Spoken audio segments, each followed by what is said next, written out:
আইনজীবী সাইফুল হত্যায় আটক ২৭ জনের মধ্যে ৬ জন আওয়ামী লীগ ও ছাত্রলীগের কর্মী। ভিডিও ফুটেজ দেখে শনাক্তের পর তাদের গ্রেপ্তার দেখিয়েছে চট্টগ্রাম মেট্রোপলিটন পুলিশ। তারা জানিয়েছে, চট্টগ্রাম আদালতে চত্বরে সংঘর্ষ ও আইনজীবী সাইফুল হত্যার ঘটনায় গতরাতে নগরীর কোতোয়ালি, পাথরঘাটা, বান্ডেল কলোনি সহ নানা এলাকায় অভিযান চালিয়ে তাদের আটক করে যৌথ বাহিনী। তবে এখনো মামলা হয়নি। এদিকে আটকের খবরে সকাল থেকে থানার সামনে ভিড় করেন স্বজনরা। মঙ্গলবার সনাতনী জাগরণ মঞ্চের মুখপাত্র চিন্ময় কৃষ্ণ দাসের জামিন নাকচ করে কারাগারে পাঠায় আদালত। পরে এর প্রতিবাদে চট্টগ্রাম চত্বরে বিক্ষোভ করেছেন তার অনুসারীরা। এ সময় পুলিশের সঙ্গে তাদের সংঘর্ষ হয়। এক পর্যায়ে নিহত হন আইনজীবী সাইফুল ইসলাম। পুলিশে বলছে উনি গন্ডগোলের মধ্যে আসছিল, এই জন্য ধরে নিয়ে আসছে। মানে স্যার আসলে মানে কি বলবো না বলবে তারপরে পরে দেখা হবে। ওনাকে সন্দেহভাজন করে দিচ্ছে, এখন সন্দেহভাজন করে দিচ্ছে না, ঘটনাস্থল থেকে দিচ্ছে, এটা তো বলতে পারি না। এদিকে মঙ্গলবারের সংঘাতে নিহত আইনজীবী সাইফুল ইসলামের প্রথম জানাজা হয়েছে চট্টগ্রামের আদালত চত্বরে। এতে ঢল নামে আইনজীবী ও নানা শ্রেণী পেশার মানুষের। এতে অংশ নেন ভূমি এবং বেসামরিক বিমান পরিবহন উপদেষ্টা AF হাসান আরিফ। এ সময় তিনি জানান, সাইফুল হত্যায় জড়িত কাউকেই ছাড় দেওয়া হবে না। হত্যাকাণ্ডের ঘটনায় নিন্দা জানিয়ে বলেন, দোষীদের বিচার নিশ্চিত করবে সরকার। সম্প্রীতি রক্ষায় সবাইকে সংযত থাকার আহ্বানও জানান তিনি। পরে জমিয়াতুল ফালা মসজিদ ময়দানে জানাজার জন্য নেওয়া হয় সাইফুলের মরদেহ। সেখানে তার দ্বিতীয় জানাজা অনুষ্ঠিত হয়। এদিকে আইনজীবী সাইফুল ইসলাম নিহতের ঘটনায় কর্মবিরতি পালন করছে জেলা আইনজীবী সমিতি। আগামীকাল আবারও কর্মবিরতি ঘোষণা দিয়েছেন আইনজীবীরা।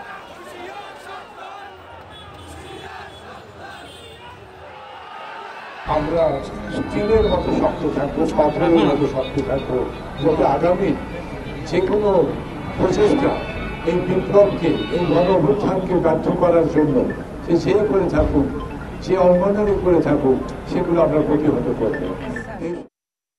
আইনজীবী সাইফুল ইসলামের জানাজা ও আইন শৃঙ্খলা পরিস্থিতি নিয়ে জানাতে চট্টগ্রাম থেকে যোগ দেবেন সহকর্মী আলমগীর সবুজ। সবুজ, শুরুতেই বলবেন যে তৃতীয় জানাজাটি কখন নাগাদ হবে আর দাফন সম্পর্কে কি জানতে পেরেছেন, কারা উপস্থিত আছেন এই মুহূর্তে?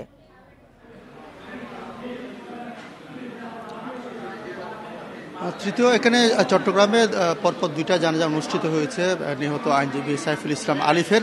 প্রথমটা আমরা যেমনটা শুনছিলাম চট্টগ্রাম আদালত প্রাঙ্গণে, যেটা আলিফের তার কর্মস্থল ছিল, সেখানে আসলে হাজার হাজার মানুষের, বিশেষ করে তার যারা সহকর্মী ছিল তাদের ঢল নাম, এবং পাশাপাশি অন্যান্য সাধারণ মানুষও ছিলেন।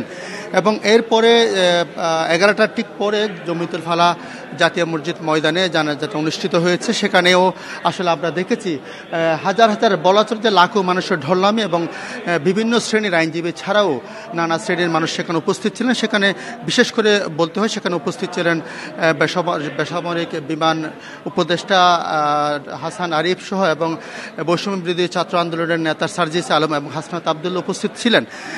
পরবর্তী যে জানাজা, আরেকটা জানাজা, দুইটা এখানে হওয়ার কথা ছিল, কিন্তু এর আগেই তার কফিন নিয়ে যাওয়া হয়েছে তার গ্রামের বাড়ি, সাইফুল ইসলামের গ্রামের বাড়ি লোহাগাড়া চুনতিতে। আমরা জেনেছি সেখানে আসরের নামাজের পরে জানাজা অনুষ্ঠিত হবে এবং সেখানে তার পারিবারিক কবরস্থানে তাকে দাফন করা হবে।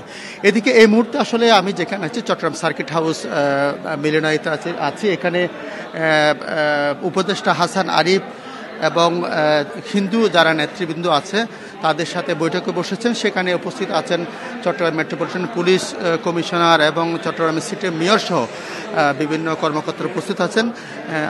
আমি যদি একটু দেখানোর চেষ্টা করি, এই মুহূর্তে এখানে মিটিংটা চলছে। হাসান আরিফের সাথে হিন্দু নেতৃবৃন্দের যে মিটিং চলছে, তারা তাদের অবস্থান পরিষ্কার করছেন।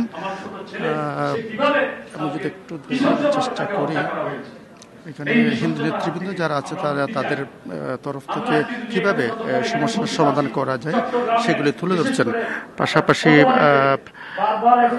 উপদেষ্টা এবং নেতৃবৃন্দ তাদের বক্তব্য শুনছেন। এই মুহূর্তে বক্তব্য হচ্ছে চট্টগ্রাম মহানগর পিপি, তিনি বক্তব্য রাখছেন।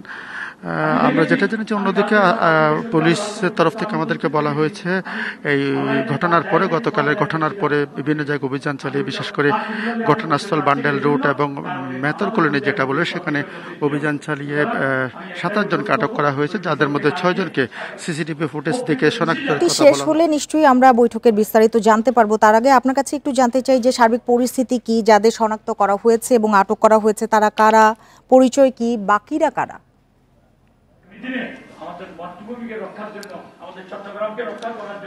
পুলিশের তরফ থেকে আমাদের যে বলা হয়েছে যে 6 জনকে তারা শনাক্ত করেছে, তাদের সিসিটিভি ফুটেজ দেখে তাদেরকে শনাক্তের কথা বলা হয়েছে। অন্যদিকে বাকি যার 21 জন আছে আমাদেরকে বলা হয়েছে তাদেরকে সন্দেহজনক এবং নানা তথ্যের ভিত্তিতে তাদেরকে আটক করা হয়েছে এবং তাদেরকে যাচাই বাছাই করা হচ্ছে বলে আমাদেরকে জানিয়েছেন। অন্যদিকে তাদের স্বজনরা আমাদের কাছে, আমরা দেখেছি কোতোয়ালি থানার সামনে তারা জড়ো হয়েছেন, তারা আমাদেরকে জানিয়েছেন তারা নির্দোষ বলে দাবি করছে, কিন্তু পুলিশের তরফ থেকে বলা হয়েছে কোনো নির্দোষ ব্যক্তিকে তারা সেখানে রাখবে না, তারা যাচাই বাছাই করছে এবং যারা সিসিটিভি ফুটেজ দেখে তাদের শনাক্ত হয় তারা ছাড়াও অন্যভাবে কোনো সম্পৃক্ততা আছে কিনা না ধরনের সিসিটিভি ফুটেজ তারা সংগ্রহ করেছে, সেগুলি যাচাই বাছাই চলছে বলে আমাদেরকে পুলিশ জানিয়েছেন।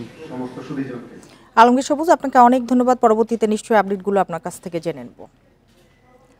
ইসকন প্রশ্নে সরকারের অবস্থান ও দেশের সার্বিক পরিস্থিতি কাল সকালের মধ্যে জানাতে অ্যাটর্নি জেনারেলকে নির্দেশ দিয়েছেন হাইকোর্ট। পাশাপাশি দেশের আইনশৃঙ্খলা পরিস্থিতির অবনতি যেন না হয় তা নিয়েও সতর্ক করেছে সরকারকে। সকালে এ নির্দেশনা দেন বিচারপতি ফারাহ মাহবুব ও দেবাশিস রায়ের বেঞ্চ। এর আগে এক আইনজীবী ইসকন নিষিদ্ধের আবেদন জানিয়ে আইনজীবী সাইফুল হত্যাসহ সার্বিক পরিস্থিতি আদালতের নজরে আনেন। এ সময় ইসকন সম্পর্কে রাষ্ট্রপক্ষের কাছে জানতে চায় আদালত। জবাবে অ্যাটর্নি জেনারেল বলেন, এটি রাজনৈতিক নয়, একটি ধর্মীয় মৌলবাদী সংগঠন। এরই মধ্যে বিষয়টি খতিয়ে দেখছে সরকার। জাতীয় গুরুত্বপূর্ণ হওয়ায় রাজনৈতিক দলগুলোর সঙ্গে আলোচনার উদ্যোগও নেওয়া হয়েছে।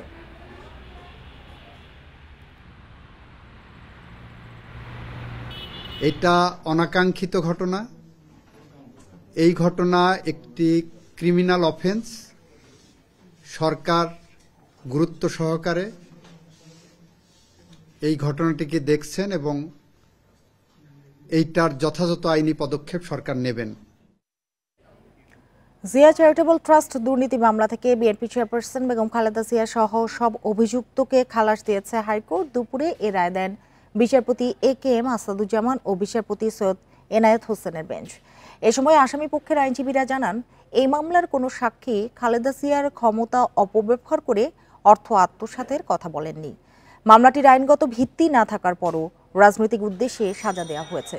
বিচারিক আদালতে নিজেকে নির্দোষ দাবি করে খালেদা জিয়ার দেয়া জবানবন্দি হাইকোর্টের রায়ে সত্যি প্রমাণ হয়েছে বলেও জানান তার আইনজীবীরা।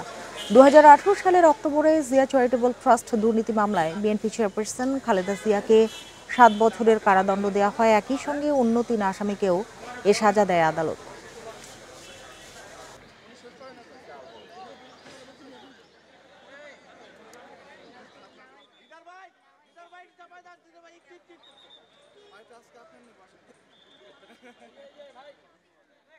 কোনো সাক্ষী বলে নাই যে বেগম খালেদা জিয়া এই জিয়া চ্যারিটেবল ট্রাস্টের নামে কোনো ক্ষমতার অপব্যবহার করে কোনো টাকা আত্মসাৎ করেছে। আদালত আমাদেরকে শুনেছেন, দুদকের পক্ষ থেকে আইনজীবী খুব ভেহেমেন্টলি অপোজ করেছেন এবং তাকে যথেষ্ট সুযোগ দেওয়া হয়েছে। শেখ হাসিনা ওয়াজেদ, যিনি বর্তমানে পলাতক আছেন ভারতে এবং আইনের দৃষ্টিতে ফিউজিটিভ, তার প্রত্যক্ষ নির্দেশে তত্ত্বাবধানে দেশনেত্রী বেগম খালেদা জিয়াকে রাজনৈতিকভাবে হয়রানি করার জন্য এবং দলকে ক্ষতিগ্রস্ত করার জন্য এই অসৎ উদ্দেশ্য নিয়ে মামলাটা দায়ের করেছিলেন।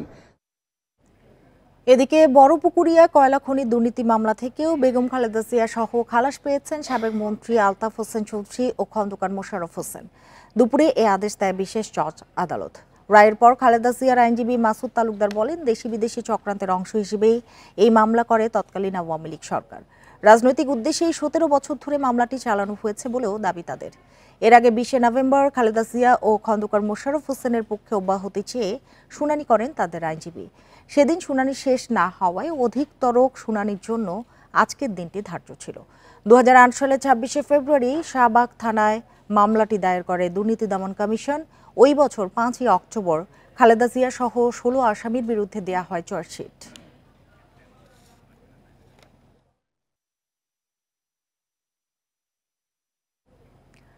জিয়া চ্যারিটেবল ট্রাস্ট দুর্নীতি মামলায় বিএনপি চেয়ারপারসন খালেদা জিয়া সহ সব অভিযুক্তকে খালাস দিয়েছে হাইকোর্ট। এ নিয়ে হাইকোর্ট চত্বরে বিস্তারিত জানাতে যোগ দিয়েছেন সহকর্মী জাহিদুল বাশার। শুরুতেই জানতে চাই যে রায় ঘোষণায় কি বলেছে আদালত, আর কোন গ্রাউন্ডে খালাস দেওয়া হলো, এরপর খালেদা জিয়ার আর কয়টি মামলা রয়েছে?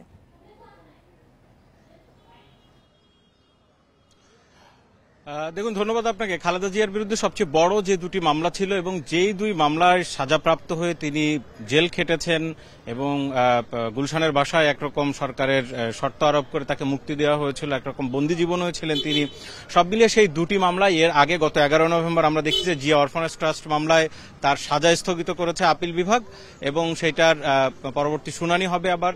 আর দ্বিতীয় যে বিষয়টি হচ্ছে, আজকে আরেকটি মামলা ছিল জিয়া চ্যারিটেবল ট্রাস্ট, আপনি যেমনটা বলছিলেন, এই মামলায় খালেদা জিয়া সহ সবাইকে কিন্তু খালাস দেওয়া ছিল। দেখুন, গ্রাউন্ড একটি, সেটি হচ্ছে আইনজীবীরা বলেছেন যে এই মামলায় খালেদা জিয়ার বিরুদ্ধে মূলত চ্যারিটেবল ট্রাস্ট মামলায় যে 3,15,00,000 টাকার যেই অর্থ আত্মসাতের যে অভিযোগ আনা হয়েছিল, দুদকের আইনজীবী বলছেন যে যেই তথ্য প্রমাণ যা রয়েছে সেখানে খালেদা জিয়া ক্ষমতার অপব্যবহার করে এই ধরনের অর্থ আত্মসাৎ করেছেন বা তিনি ক্ষমতার অপব্যবহার করেছেন এমনটির কোনো প্রমাণ আসলে কিন্তু পাওয়া যায়নি। আর বিএনপির আইনজীবীরা সেই শুরু থেকেই বলছেন যে এটি একেবারে রাজনৈতিক মামলা। আজকে বিএনপির যারা সিনিয়র আইনজীবী যারা রয়েছেন, ব্যারিস্টার কায়সার কামাল, জয়নুল আবেদিন, সবাই কিন্তু একই কথা সেই শুরুর দিন থেকেই বলছেন যে মূলত এটি একটি রাজনৈতিক মামলা ছিল। একেবারে সাবেক প্রধানমন্ত্রী শেখ হাসিনার প্রত্যক্ষ নির্দেশনায় খালেদা জিয়াকে রাজনৈতিকভাবে হয়রানি করার জন্যই কিন্তু এই মামলায় তাকে অভিযুক্ত করা হয়েছে। একই কথা তারা এর আগে জিয়া অরফানেজ ট্রাস্ট মামলায় বলেছেন এবং আজকে আদালতে এই কথাটিও তারা বলেছেন। পরে ব্রিফিং এ এসে বলেছেন যে খালেদা জিয়ার যখন এই মামলা সাজা দেওয়া হয় 2018 সালের অক্টোবরে, ঠিক তার আগে যখন খালেদা জিয়া এই মামলা শুনানি চলাকালীন তিনি তার জবানবন্দিতে কিন্তু বলেছিলেন যে এই মামলায় তিনি পুরোপুরি নির্দোষ, তাকে অন্যায়ভাবে এই মামলায় অভিযুক্ত করা হয়েছে এবং তিনি সেদিন বলেছিলেন যে যেই বিচারকরা আজকে তাকে যদি মিথ্যাভাবে সাজা দিয়ে থাকে তবে তাদের বিচার একজন করবেন, তিনি সেই কথা কিন্তু সেদিন বলেছিলেন। তো আজকে বিএনপির আইনজীবীরা আদালতেও বলেছেন, পরেও বলেছেন যে সেই খালেদা জিয়ার যেই জবানবন্দি, তার যে দাবি, সেটি আজকে সত্য প্রমাণিত হলো। সর্বোচ্চ আদালত হাইকোর্ট কিন্তু আজকে খালেদা জিয়াকে এই মামলা থেকে পুরোপুরি খালাস দিয়ে দিয়েছেন। একই সাথে তার সাথে আরো যে 3 আসামি ছিলেন তাদেরকে কিন্তু খালাস দেওয়া হয়েছে। দেখুন, এই মামলার যদি আমরা আরেকটু পেছনে যাই সেক্ষেত্রে আমরা দেখতে পাবো 2018 সালে এই মামলার রায় হয়েছে এবং আরও একটি মামলা যে অরফানেজ ট্রাস্ট, তাকে 5 বছরের কারাদণ্ড দেওয়া হয়েছিল। জিয়া চ্যারিটেবল ট্রাস্ট মামলায় ছিল 7 বছর, জিয়া অরফানেজ ট্রাস্ট ছিল 5 বছর। এটি ছিল মূলত বিচারিক আদালতে। পরবর্তীতে জিয়া অরফানেজ ট্রাস্ট মামলায় যখন আপিল করেন খালেদা জিয়া তার সাজা মওকুফের জন্য, তখনই আপিল বিভাগে এসে, যেটি একটি বিরল ঘটনা হয়, আইনজীবীরাও বলছেন যে এ ধরনের সচরাচর উদাহরণ নেই, তার 5 বছরের সাজা বেড়ে 10 বছর হয়ে যায়। সব মিলিয়ে 17 বছরের সাজা কিন্তু খালেদা জিয়ার মাথায় ছিল। এখন যেটি দেখা যাচ্ছে যে সব মামলা থেকেই তিনি খালাস পাচ্ছেন, একই সাথে সাজা স্থগিত হয়ে গেছে। তবে এই যে দুই মামলা, জিয়া অরফানেজ ট্রাস্ট মামলা এবং জিয়া চ্যারিটেবল ট্রাস্ট মামলা, এই দুই মামলাতেই কিন্তু রাষ্ট্রপতি খালেদা জিয়ার সাজা আগেই মওকুফ করে দিয়েছেন। শেখ হাসিনা বিতাড়িত হন 5 আগস্ট। 6 আগস্ট কিন্তু বিভিন্ন রাজনৈতিক দলের অনুরোধে এবং বিভিন্ন সংগঠন কর্মকর্তাদের অনুরোধে রাষ্ট্রপতি কিন্তু পরবর্তীতে খালেদা জিয়াকে পুরোপুরি মওকুফ করে দেন। এখন প্রশ্ন হচ্ছে, মওকুফ করার পরেও তিনি তাহলে এই মামলা কেন আপিলে আবার আসলেন? খালেদা জিয়ার আইনজীবীরা বলছেন যে রাষ্ট্রপতি নির্বাহী আদেশে তাকে মওকুফ করেছেন, কিন্তু তিনি যে নির্দোষ, যেহেতু তাকে দোষী সাব্যস্ত করে রায় দেওয়া হয়েছিল, তাকে সাজা দেওয়া হয়েছিল, এখন তিনি যে নির্দোষ সেটি প্রমাণ রাষ্ট্রপতি পারেন না, সেটি আদালত থেকেই প্রমাণ করতে হয়। সুতরাং তিনি নিজেকে নির্দোষ প্রমাণ করতে আদালতে এসেছেন এবং আজকে তিনি খালাস পেয়েই আইনজীবীরা বলছেন তিনি যে নির্দোষ, তাকে অন্যায়ভাবে দেওয়া হয়েছিল সাজা, সেটা আইনের মাধ্যমে প্রমাণিত হলো। বাশার, আপনাকে অনেক ধন্যবাদ আমাদের সাথে যোগ দেওয়ার জন্য। আন্দোলন করে এক স্বৈরাচার হটানোর পর একইভাবে আবারও মিডিয়া নিয়ন্ত্রণের চেষ্টা চলছে বলে অভিযোগ করেছেন বিএনপি মহাসচিব মির্জা ফখরুল ইসলাম আলমগীর। এ সময় প্রথম আলো ডেইলি স্টার কার্যালয়ের সামনে নৈরাজ্যের তীব্র নিন্দাও জানান তিনি। বলেন, মত প্রকাশের স্বাধীনতা রক্ষা হলেই গণতন্ত্র ফিরবে। দুপুরে জাতীয় প্রেস ক্লাবে 90 স্বৈরাচার বিরোধী আন্দোলনে শহীদ ডাক্তার মিলনের স্মরণ সভায় এসব কথা বলেন ফখরুল। অন্তর্বর্তী সরকারের 3 মাস যেতে না যেতেই রাজপথে জনবিক্ষোভ শুরু হয়েছে জানিয়ে তিনি বলেন, আবারও হত্যা, রক্তপাত, জ্বালাও পোড়াও চলছে। এভাবে সাফল্য অর্জন অসম্ভব বলেও মনে করেন তিনি। তার অভিযোগ, কিছু দায়িত্বশীল ব্যক্তিও এ নৈরাজ্যে উস্কানি দিচ্ছেন, বিভাজনের পথ তৈরি করছেন। এ সময় দলের নেতাকর্মীদের ঐক্যবদ্ধ থাকার আহ্বানও জানান মির্জা ফখরুল।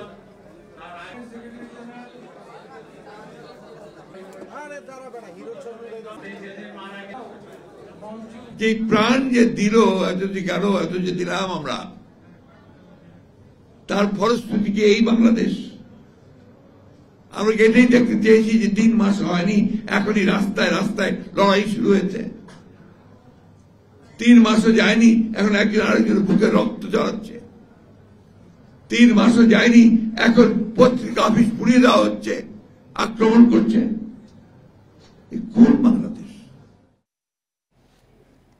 দুদিন বন্ধ থাকার পর দিনাজপুরের হিলি স্থলবন্দর দিয়ে পেঁয়াজ আমদানি শুরু হয়েছে, তবে এখনো শুরু হয়নি আলু আমদানি। আমদানিকারকরা বলেন, পশ্চিমবঙ্গ বাদে ভারতের অন্য প্রদেশ থেকে পেঁয়াজ রপ্তানি অনুমতি দেওয়া হয়, এরপর থেকে পেঁয়াজ আমদানি শুরু হয়, তবে বন্ধ রয়েছে আলু আমদানি। ভারতের অভ্যন্তরে আলুবাহী ট্রাক যাচাই বাছাই শেষে বিকেলে আমদানির সম্ভাবনা রয়েছে। গত রোববার পশ্চিমবঙ্গ সরকার পেঁয়াজ ও আলু রপ্তানি বন্ধের জন্য স্লট ও টোকেন বন্ধ করে দেয়।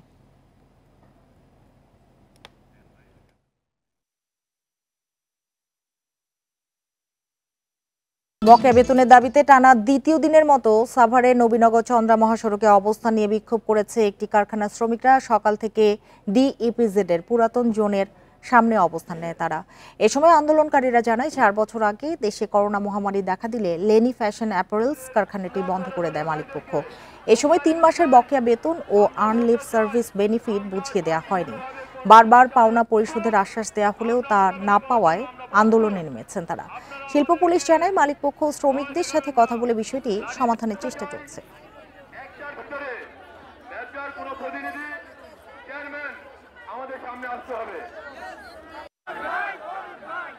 আমরা আমাদের কষ্টের টাকা, পরিশ্রমের টাকা চাইতে এসেছি, আমাদের টাকা দিতে হবে।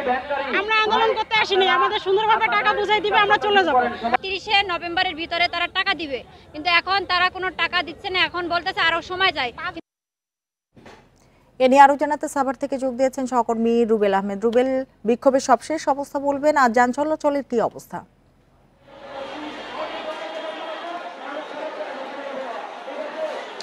দেখুন, আমি এই মুহূর্তে দাঁড়িয়ে আছি আশুলিয়ার যে পুরাতন ইপিজেড রয়েছে সেই পুরাতন ইপিজেডের সামনে নবীনগর চন্দ্রা মহাসড়কে। আমরা খবরটিতে সংবাদে যেমনটি দেখাচ্ছিলাম যে ডিইপিজেডের পুরাতন জোনের যে লেনি ফ্যাশন এবং লেনি অ্যাপারেলস কারখানার যে শ্রমিকরা রয়েছেন তারা কিন্তু গতকাল সকাল থেকে এই পুরাতন ইপিজেডের সামনের মহাসড়কে কিন্তু তারা অবস্থান নিয়ে তাদের যে অবস্থান কর্মসূচি সেটি কিন্তু পালন করছেন, এবং মহাসড়কে তাদের এই অবস্থান কর্মসূচির কারণে কিন্তু এই সড়কটি অবরোধের মধ্যেও পড়েছে, যার কারণে আমরা দেখতে পেয়েছি এই মহাসড়ক দিয়ে কোনো ধরনের যানবাহন যেমন রাজধানীর ভেতরে প্রবেশ করতে পারছে না, ঠিক তেমনি কিন্তু কোনো ধরনের যানবাহন রাজধানীর থেকে উত্তরবঙ্গের উদ্দেশ্যে ছেড়ে যেতে পারছে না। তবে এই অংশটুকু পারি না দিয়ে আমরা কিন্তু দেখতে পেয়েছি যানবাহনগুলো উত্তরবঙ্গ থেকে যে যানবাহনগুলো মহাখালীর দিকে যাচ্ছে সে সকল যানবাহনগুলো কিন্তু গাজীপুরের চন্দ্রা হয়ে ভোগড়া দিয়ে কিন্তু ঢাকাতে প্রবেশ করছে, এবং মহাখালী থেকে যে যানবাহনগুলো উত্তরবঙ্গের উদ্দেশ্যে ছেড়ে যায় সেগুলোও কিন্তু গাজীপুর হয়ে যাচ্ছে। এবং ধামরাইয়ের ভিতর দিয়ে একটি আঞ্চলিক সড়ক রয়েছে, সেই সড়ক ব্যবহার করে কিন্তু উত্তরবঙ্গ থেকে এবং ঢাকার যে যানবাহনগুলো রয়েছে সেগুলো কিন্তু গাবতলী সহ রাজধানীতে প্রবেশের যে বিকল্প পথটি রয়েছে তারা কিন্তু সেটি ব্যবহার করছে। তবে এই ডিইপিজেড পয়েন্টে শ্রমিকদের অবস্থানের কারণে যারা ছোট ছোট গন্তব্যে যাচ্ছেন, স্থানীয় যে বাসিন্দারা রয়েছেন বা স্কুল কলেজ পড়ুয়া যে ধরনের শিক্ষার্থীরা রয়েছেন তাদের কিন্তু সমস্যার সম্মুখীন হচ্ছেন। তাদের কিন্তু যাতায়াত করতে হচ্ছে অটো রিক্সা দিয়ে, ভেঙে ভেঙে, অনেকে কিন্তু হেঁটেও কিন্তু তাদের গন্তব্যে যাওয়ার জন্য চেষ্টা করছেন। দূরপাল্লার যে যাত্রীরা রয়েছেন তারা কিন্তু বিকল্প পথ ব্যবহার করছেন রাজধানীতে ঢোকার জন্য, সেক্ষেত্রে তাদের সময় বেশি লাগছে, তবে তাদের তেমন কিন্তু ভোগান্তি হচ্ছে না। এবং যে শ্রমিকরা এখানে অবস্থান নিয়েছেন এই শ্রমিকদের সাথে আমরা কথা বলার চেষ্টা করেছি, তারা বলছেন কোভিডের সময় এই লেনি ফ্যাশন এবং লেনি অ্যাপারেলস কারখানাটি কর্তৃপক্ষ বন্ধ করে দিয়েছে। এরপরে শ্রমিকদের যে বকেয়া পাওনাদি রয়েছে সেটি কিন্তু বারবার ব্যবসা কর্তৃপক্ষ কিন্তু পরিশোধের আশ্বাস দিল, সেটি কিন্তু কোনো সুরাহা হয়নি, যার কারণে এই 7,500 শ্রমিকরা অনেকটা বাধ্য হয়ে তাদের যে পাওনা রয়েছে সেই পাওনা পরিশোধের দাবিতে সড়কে অবস্থান করছেন। তারা বলছেন তাদের ন্যায্য পাওনা তারা যতক্ষণ পর্যন্ত না পাবে ততক্ষণ পর্যন্ত তারা তাদের অবস্থান কর্মসূচি চালিয়ে যাবেন বলে শ্রমিকদের পক্ষ থেকে ঘোষণা দেওয়া হয়েছে। সাভা থেকে কথা হচ্ছিল সহকর্মী রুবেল আহমেদের সাথে। রমজানে নিম্নবিত্তের জন্য কম দামে সরকার প্রাণীজ পণ্য বিক্রি করবে বলে জানিয়েছেন মৎস্য ও প্রাণী সম্পদ উপদেষ্টা ফরিদা আক্তার। দুপুরে সচিবালয়ের সংবাদ সম্মেলনে এই কথা জানান তিনি। এ সময় তিনি আরো বলেন, বাজার দর নিয়ন্ত্রণ পুরোপুরি মন্ত্রণালয়ের উপর নির্ভরশীল নয়। বন্যার কারণে মাছ সহ গবাদি পশুর খাতে 428 কোটি টাকার ক্ষতি হয়েছে উল্লেখ করে ক্ষতি কাটিয়ে উঠতে মন্ত্রণালয়ে নেওয়া নানা উদ্যোগের কথাও জানান উপদেষ্টা। আর ইলিশ প্রসঙ্গে বলেন, মা ইলিশ সংরক্ষণে দেয়া 22 দিনের নিষেধাজ্ঞার ফল মিলেছে। ডিমের মূল্য বৃদ্ধি প্রসঙ্গে তিনি বলেন, বাজারে সিন্ডিকেট রয়েছে, কয়েক দফায় হাত বদল হওয়ায় মধ্যস্বত্বভোগীরা সুবিধা নিচ্ছে বলেও অভিযোগ তার। ডিম, দুধ, মাছ, মাংস এই কয়টা আইটেম রমজানে আসলে বেশি খাওয়া হয়। তো আমরা এটা খামারি পর্যায়ে এখন উৎপাদন বাড়ানো এবং কি করে খামারি পর্যায় থেকে বাজারে আনা যায়, আমরা কিছু গ্রুপ করে দিচ্ছি, প্রডিউসার গ্রুপ। তারা মানে কোঅপারেটিভ ভিত্তিতে হোক বা যেভাবে হোক, তাদের থেকে সরাসরি বাজারে যেন আনা যায়, সেটা আমরা এখন থেকে পরীক্ষামূলক কিছু শুরু হয়ে গেছে, কিন্তু সেটা আমরা করছি। বাংলাদেশ যে পরিমাণ বৈদেশিক সহায়তা পেত তার 5 গুণ অর্থ প্রতি বছর পাচার হতো বাংলাদেশ থেকে। আওয়ামী লীগ সরকারের ছত্রছায়ায় রাজনীতিবিদ, আমলা ও ব্যবসায়ীদের যোগসাজশে পাচারকৃত 17 লাখ কোটি টাকা ফিরিয়ে আনা সরকারের জন্য এখন বড় চ্যালেঞ্জ। তবে সময় সাপেক্ষ হলেও দ্বিপাক্ষিক চুক্তির মাধ্যমে তা ফিরিয়ে আনা সম্ভব বলছেন বিশ্লেষকেরা। কর্তৃত্ববাদী আওয়ামী লীগ সরকার আমলে রাজনৈতিক ক্ষমতাশালী আমলা ও ব্যবসায়ীদের জোটবদ্ধ আতাতে অস্বাভাবিক রূপ নেয় অর্থপাচার পরিস্থিতি। ওয়াশিংটন ভিত্তিক গবেষণা সংস্থা জিএফআই এর রিপোর্ট অনুযায়ী গত 15 বছরের বেশি সময়ে প্রায় 150 বিলিয়ন মার্কিন ডলার বা প্রায় 17 লাখ কোটি টাকা অর্থ পাচার হয়, যা বাংলাদেশের পাওয়া আন্তর্জাতিক সহায়তার 5 গুণ। টিআইবি বলছে, অর্থ পাচারের 70% কারণই ব্যাংক লুট ও বাণিজ্যে চালান জালিয়াতি, আর ব্যাংকিং খাত থেকে পাচার হয় 17 বিলিয়ন মার্কিন ডলার। বাংলাদেশ ব্যাংক, ডিএফআইইউ, রাজস্ব বোর্ড ও কাস্টমসের মতো সংশ্লিষ্ট সংস্থা সঠিক ভূমিকা পালন করেনি অভিযোগ বিশ্লেষকদের। যে সমস্ত প্রতিষ্ঠানগুলো, যেমন বাংলাদেশ ব্যাংক নিজেই কিন্তু বা বিএফআইইউ নিজেই কিন্তু ব্যাংক খাতের লুণ্ঠনের জন্য এবং লুণ্ঠনের সাথে জড়িত অর্থ পাচারের জন্য দায়ী, সেটা এখন প্রমাণিত হয়েছে। আমরা আগে থেকে সবসময় বলে এসেছি। রিয়েল এস্টেটে বিনিয়োগ করা হয়েছে, কোম্পানির পর কোম্পানি প্রতিষ্ঠা করে একটার মালিকানা আরেকটার মালিকানা আরেকটার করে আলটিমেট বেনিফিশিয়ারি যে, তার সাথে এই পেপার ট্রেলটাকে এস্টাবলিশ করতে হবে। অর্থ ফেরানো সম্ভব হলেও তা বেশ সময় সাপেক্ষ। জরুরি দুই দেশের মধ্যে দ্বিপাক্ষিক চুক্তি। বিচারে গতি আনতে গঠন করা যেতে পারে প্রসিকিউশন। লিকুইড ভাবে রাখা হচ্ছে না, এটাকে বিভিন্ন জায়গায় তখন ইনভেস্ট করা হচ্ছে। সো ওই জায়গায় ওগুলোকে তখন প্রমাণ যদি করা যায় ওই কোর্টে, তাহলে তারা ওইটাকে সিজ করবে, সিজ করে ওইটাকে লিকুইডেট করার ব্যবস্থা করবে। দুর্নীতি দমন কমিশন, পুলিশের সিআইডি, জাতীয় রাজস্ব বোর্ড, বিএফআইইউ, এই ধরনের সংস্থাগুলো এবং অ্যাটর্নি জেনারেল অফিস, এই প্রতিষ্ঠানগুলো যদি তাদের যথাযথ ভূমিকাটা আইনানুগভাবে পালন করে এবং আইনগত প্রক্রিয়া অনুসরণ করে সেটা প্রতিষ্ঠিত করতে হবে। এমন দুর্নীতির সঙ্গে জড়িতদের অনেকেই দেশে আছেন। নিয়ন্ত্রণ সংস্থাগুলো সতর্ক না হলে এমন অপরাধ থামানো কঠিন বলছেন বিশ্লেষকরা। ইকরামুল কবির, ইন্ডিপেন্ডেন্ট নিউজ, ঢাকা। রাজধানীর যাত্রাবাড়ী থানার জান্নাতুল ফেরদৌস হত্যা মামলায় সাবেক আইনমন্ত্রী আনিসুল হককে 3 দিনের রিমান্ড দিয়েছেন আদালত। আর আজিমপুরে শিক্ষার্থী সাইফুল্লাহ হত্যা মামলায় সাবেক খাদ্যমন্ত্রী কামরুল ইসলামের 3 দিনের রিমান্ড মঞ্জুর করেছেন আদালত। এদিকে আলাদা 2 মামলায় সাবেক এমপি সোলাইমান সেলিমকে 7 দিনের রিমান্ড দেওয়া হয়েছে। এছাড়া সাবেক এমপি আসম ফিরোজ যাত্রাবাড়ী থানার সাইদুর রহমান হত্যা মামলায় 2 দিনের রিমান্ড মঞ্জুর করা হয়েছে। সকালে ঢাকা মেট্রোপলিটন ম্যাজিস্ট্রেট বেলাল হোসেনের আদালত শুনানি শেষে সবার রিমান্ডের আদেশ দেন। পরে বিভিন্ন থানায় হত্যা মামলা আমির হোসেন আমু, মেনন, ইনু, পলক ও সাবেক আইজিপি মামুন সহ 14 জনকে গ্রেপ্তার দেখিয়েছে আদালত। এর আগে সকালে তাদের সবাইকে আদালতে হাজির করা হয়। তাকে যাত্রাবাড়ী একটি থানা মামলায় বিজ্ঞ আদালতে 3 দিন রিমান্ড মঞ্জুর করা হয় এবং আরেকজন ফ্যাসিলিটির অন্যতম সহযোগী কামরুল ইসলাম, অ্যাডভোকেট কামরুল ইসলাম, তাকে লালবাগ থানা একটি হত্যা মামলায় 3 দিনের রিমান্ড মঞ্জুর করা হয় এবং আরেকজন ফ্যাসিস্টের অন্যতম সহযোগী সাবেক সিপুই আসম ফিরোজ, তাকে 2 দিনের রিমান্ড মঞ্জুর করা হয়। সোলাইমান সেলিমকে এই পর্যন্ত তার জীবনে কখনো তার বিরুদ্ধে কোনো জিডিএনটি হয় নাই, কোথাও কোনো অভিযোগ নাই, কেউ কোথাও অভিযোগ দেন নাই। যেহেতু এই সমস্ত মামলায় তার কোনো সংশ্লিষ্টতা নাই এবং মামলার এজাহারে তার বিরুদ্ধে কোনো সুনির্দিষ্ট কোনো অভিযোগ নাই, রিমান্ড পেয়ার অভিযোগ নাই। শহীদ ডাক্তার মিলন দিবস আজ। তার 34তম মৃত্যুবার্ষিকীতে ঢাকা বিশ্ববিদ্যালয়ের মিলন স্মৃতি ফলকে শ্রদ্ধা জানিয়েছেন স্বজন ও নানা রাজনৈতিক সামাজিক সংগঠন। স্বৈরশাসক হুসেন মোহাম্মদ এরশাদের শাসনামলে 1990 সালের এই দিনে সরকার বিরোধী আন্দোলনের এক পর্যায়ে গুলিতে প্রাণ দেন চিকিৎসক নেতা ডাক্তার শামসুল আলম খান মিলন। টিএসসি এলাকায় তার আত্মত্যাগের মধ্য দিয়ে বেগবান হয় স্বৈরাচার বিরোধী গণ আন্দোলন, পতন হয় স্বৈরশাসক এরশাদের। দিনটি স্মরণে সকালে ডাক্তার মিলনের স্মৃতিফলকে শ্রদ্ধা জানায় ডক্টরস অ্যাসোসিয়েশন অব বাংলাদেশ, মিলন সংসদ ও তার স্বজনরা। এ সময় তারা বলেন 90-এ গণ আন্দোলনের মতোই 24-এ পতন হয়েছে আরেক স্বৈরশাসক শেখ হাসিনার। এবার শোষণমুক্ত সমাজ ও গণতন্ত্র প্রতিষ্ঠার আহ্বান তাদের।